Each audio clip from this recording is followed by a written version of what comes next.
intensa. Assalamualaikum warahmatullahi wabarakatuh. Saya Aura Deafilasanya, NIM E2019-1187. Saya akan kembali menanggapi video dari Bapak Abdul Wadud Nafis tentang ekonomi dua sektor atau ekonomi tertutup tanpa kebijakan pemerintah. Apa sih ekonomi dua sektor? Ekonomi dua sektor adalah perekonomian yang terdiri dari sektor rumah tangga dan perusahaan, dan merupakan bentuk yang paling sederhana dari analisis makroekonomi mengenai penentuan tingkat kegiatan ekonomi suatu negara.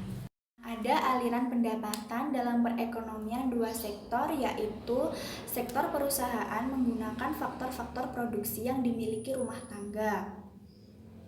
Kedua, sebagian besar pendapatan yang diterima rumah tangga akan digunakan untuk konsumsi, yaitu membeli barang dan jasa yang dihasilkan oleh sektor perusahaan, dan sisa pendapatan rumah tangga yang tidak digunakan untuk konsumsi akan ditabung dalam institusi-institusi keuangan. Berikutnya, pengusaha yang ingin melakukan investasi akan meminjam tabungan rumah tangga yang dikumpulkan oleh institusi-institusi keuangan. Selanjutnya, hubungan antara konsumsi dan pendapatan. Pendapatan rumah tangga adalah faktor terpenting untuk menentukan tingkat pengeluaran. Pada pendapatan yang rendah, rumah tangga mengambil tabungan.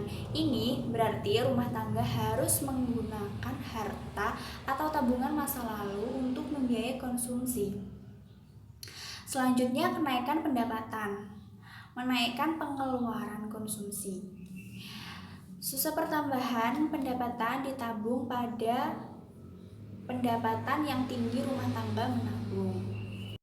Kecondongan mengkonsumsi. Kecondongan mengkonsumsi marginal merupakan perbandingan di antara pertambahan konsumsi yang dilakukan dengan pertambahan disposable income yang diperoleh.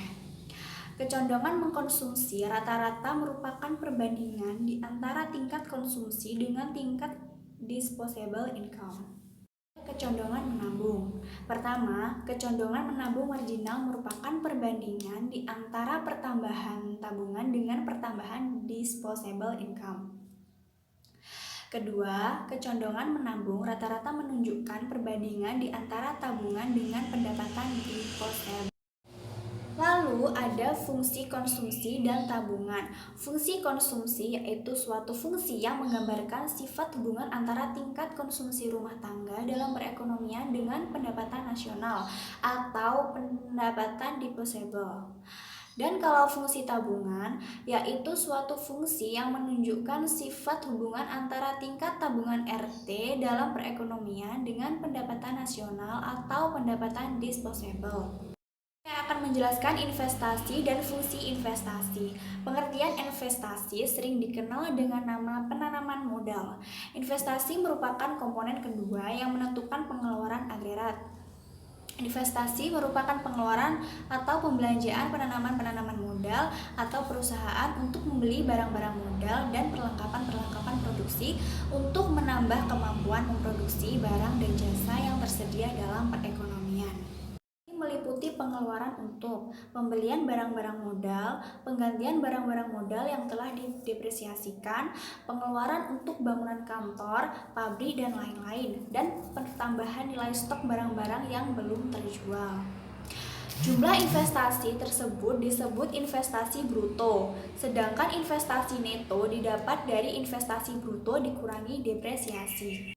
Faktor penentu investasi adalah sebagai berikut. Yang pertama, tingkat keuntungan yang diramalkan akan diperoleh. Kedua, suku bunga. Ketiga, ramalan mengenai keadaan ekonomi di masa depan. Yang keempat, kemajuan teknologi. Dan yang kelima, tingkat pendapatan nasional dan perubahannya. Dan yang terakhir, keuntungan yang diperoleh perusahaan-perusahaan. Berikutnya ada fungsi investasi. Fungsi investasi merupakan fungsi yang menunjukkan hubungan antara tingkat investasi dan tingkat pendapatan nasional. Fungsi investasi otonomi merupakan investasi yang besarnya tetap atau jenis investasi yang tidak terpengaruh dengan besarnya pendapatan. Fungsi terpengaruh merupakan investasi yang besarnya dipengaruhi oleh besarnya pendapatan nasionalnya. Semakin tinggi pendapatan nasionalnya, semakin tinggi investasinya.